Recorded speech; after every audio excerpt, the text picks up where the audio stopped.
দুঃখীরাম আর সুখীরাম দুই ভাই পাশাপাশি থাকলেও দুঃখীর কোন রকমে দিন এনে দিন খেয়ে দিন কাটে, কিন্তু সুখীর বেশ মৌজ করে সংসার চলে। শাক ভাত যা আছে দাও, চাটি দাও, একটু জিরিয়ে নি। ওই শাক পাতা ছাড়া কি কোপ্তা কালিয়া রেঁধে তোমার মুখে দেবো শুনি? কষ্টের রোজগারে এমনি ভাবে দিন কেটে যাবে গিন্নি, ও নিয়ে তো ভেবো না তুমি। এই শোনো, তোমার এই জ্ঞানের কথা তুমি তোমার কাছেই রাখো। হ্যাঁ,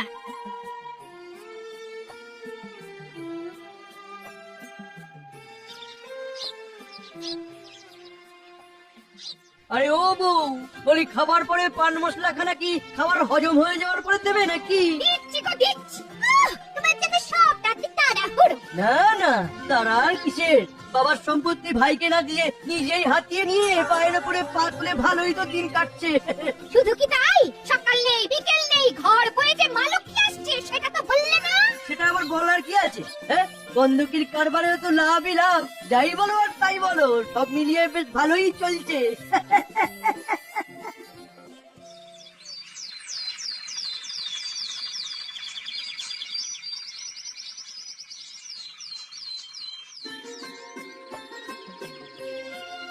আমি ঠিক করেছি, এবার থেকে আরো মেহনত করব, বুঝলে, আরো মেহনত করব, আরো আরো বেশি উপার্জন করব আমি। সে যতই মেহনত করো, কপাল আমাদের ফুটো, তাই কোনো কিছুতেই কিছু হবে না। তোমার ভালো মানুষের সুযোগ নিয়ে যে যার নিজের মতো আখের গুছিয়ে নিল, আর আমাদের কপালে জুটলো মূলো। ভগবান যে কবে মুখ তুলে চাইবেন। তুমি কিছু ভেবো না গিন্নি, এই গামছায় সিরে বেঁধে চললুম আমি রোজগার করতে। জঙ্গলে যাব, কাঠ কাটবো, তারপর সে কাঠ বাজারে বেচবো। আমার এখন ঢের কাজ, বুঝলে গিন্নি, আমার এখন ঢের কাজ। তোমার মুখে হাসি আমি ফুটিয়েই ছাড়বো গিন্নি, এই আমি তোমার বলে দিলাম, তুমি দেখে নিও। বেশ, আমিও তবে তারই অপেক্ষা করব। বেরিয়ে তো পড়লাম, কিন্তু কাজের কাজ তো কিছুই হলো না, এখনো তো জঙ্গলেই পৌঁছতে পারলাম না।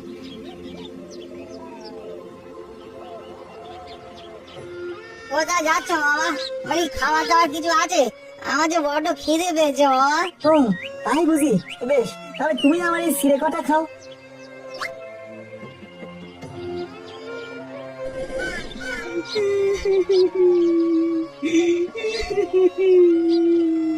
হায় হায় হায়, আমার কি সর্বনাশ হলো, আমার যে রোজগার মাথায় উঠলো। আরে আরে, এই দেখো কাণ্ড, আরে কাঁদছো কেন? এই দেখো বলি, হয়েছেটা কি? হ্যাঁ, কি হয়েছে? কি আবার হবে, 10টা নয়, 5টা নয়, একটা মাত্র কুড়ি ছিল, সেটা দিয়েই কাঠ কেটে রোজগার করতাম, সেটাও ভেঙে গেছে। এখন কাঠ কাটবো কি করে? আরে কাঠ না কাটলে উনুনে হাড়ি চড়বে কি করে? এই নাও, এই নাও, তুমি বড় না আমার কুড়ুলটা নাও, এইটা দিয়েই দেখবে তোমার কাজ দিব্যি চলে যাবে। ধরো ধরো ধরো।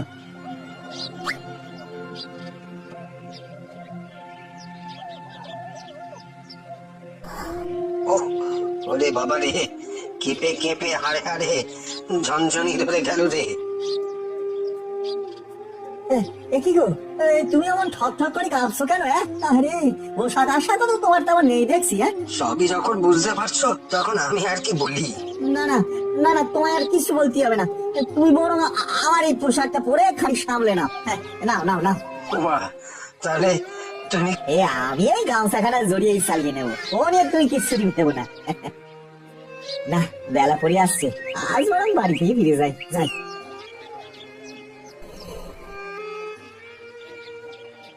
আজ রোজগার পাতি তেমন কিছুই হয়নি, সঙ্গে যা ছিল তাই বরং দিয়ে আসতে হয়েছে। হ্যাঁ, সে কি কথা গো? কাকে কি দিলে শুনি?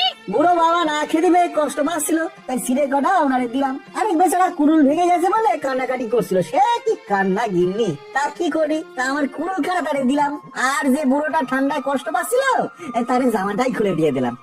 ও, এই মাটির মানুষটাকে নিয়ে আমি যে কি করি। শোনো, আজ যা করেছো করেছো, তবে তুমিও কান খুলে শুনে রাখো, কাল যদি রোজগার করে না আনো, তবে আমিও ঘর ছেড়ে চলে যাবো। হ্যাঁ, না, কাল ভোর থাকতে বেরিয়ে জঙ্গলে যাবো, কাল আমাদের রোজগার করতেই হবে। রোজগার করতেই হবে। যেমন যা চলছে তাতে মনে হচ্ছে দুঃখীর এই বসত বাড়িটাও খুব শিগগিরই আমি কবজা করে নিতে পারবো।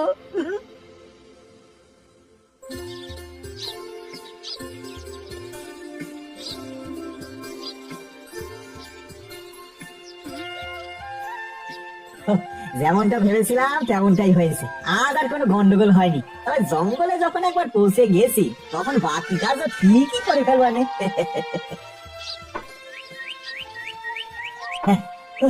টুকটুক করে বেশ অনেকটাই কাঠ কেটেছি, এবার কাঠগুলো জড়ো করে হাটে যাবো। এবার ঠাকুর ঠাকুর করে হাটে গিয়ে ভালো দামে বেচতে পারলেই শান্তি।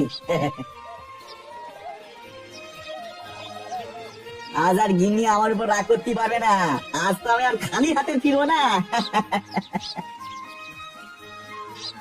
আরে কিন্তু তখন থেকে নাগারে কাজ করতে করতে হাতেটাই কেমন একটা ফিল ধরে গেছে। ক্লান্তিতে আর যেন পা চলছে না গো। না, কোথায় একটু বসে এখানে জিরিয়ে নিলে হয়। ওই তো একটা দিঘি আছে সামনে, দিঘিতে নেমে মুখে হাতে জল দিয়ে গাছের তলায় খানি জিরিয়ে নিয়ে আবার না হয় হাঁটা লাগাবো। হ্যাঁ,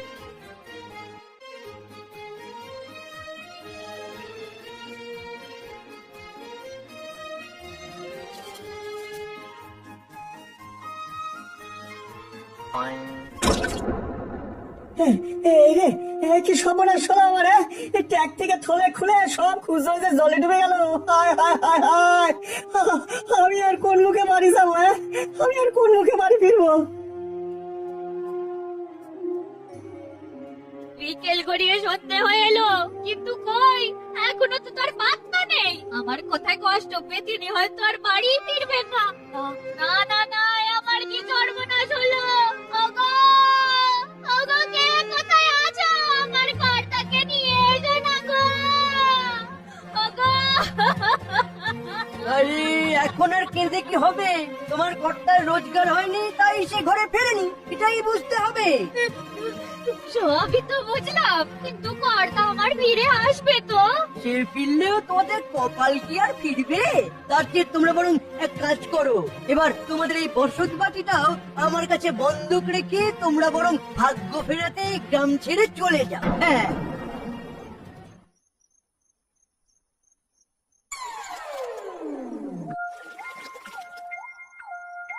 কিরে দুঃখী, ঘুম ভাঙলো?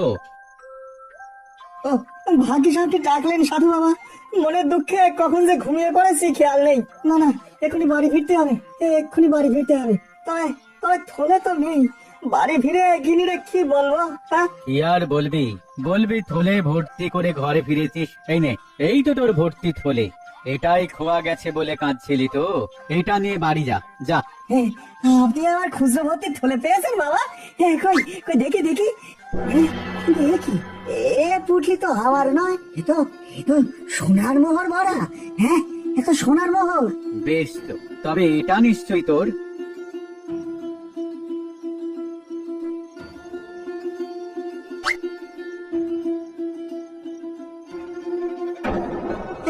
না না সাধু বাবা, এটা আমার নয়, এ তো রূপর পয়সা ভরা। বেশ বেশ বেশ, তবে দেখ এই থলেটা কিনা। হ্যাঁ হ্যাঁ, এইটাই তো আমার থলি। আপনার অনেক কৃপা সাধু বাবা, আপনার জন্যই আমি আজ কষ্টে রোজগার ফিরে পেলাম। আমি তোর সততায় মুগ্ধ হয়েছি বাবা। তুই বরং এই 3টে থলি নিয়ে বাড়ি যা, দেখিস এবার তোদের সব দুঃখ কষ্ট কেটে যাবে। আপনি কে সাধু বাবা? না না না না, সাধু নয়, আপনি সাক্ষাৎ ভগবান। আমারে আশীর্বাদ করুন, আমি যেন সৎ পথে থেকে সৎভাবে জীবন কাটাতে পারি। বেশ, তাই হবে।